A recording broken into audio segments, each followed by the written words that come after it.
Hello guys, ayan, good morning sa ating lahat.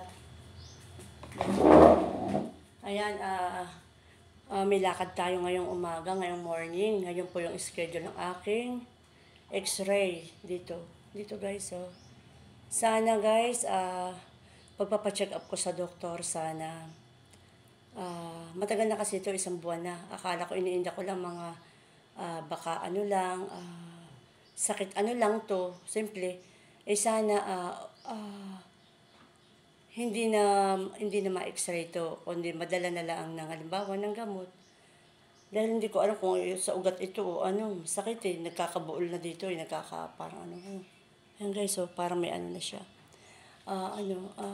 Sana okay to, pag-pray ninyo ako na sana maging okay tong x-ray na to, sana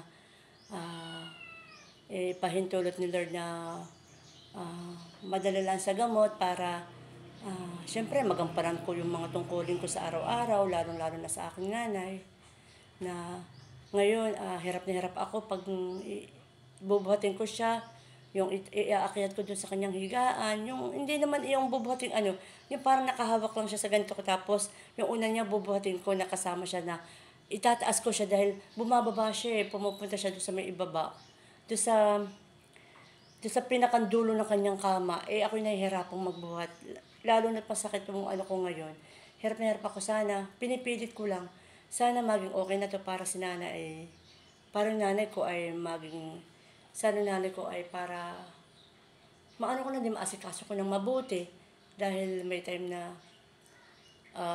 na ako hirap na hirap sa pag-aasikaso dahil kahit masakit ito. Dahil masakit to. Pero kahit masakit to, pinipilit ko pa rin. Alam ko marami pa akong pagkukulang sa kanya, kaya dapat maasikaso ko siyang mabuti.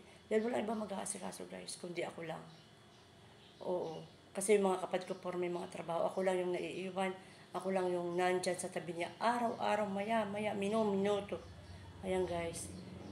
Kaya guys, sana pag-pray niyo ako guys ha. Thank you for watching guys, and God bless you all. Bye-bye.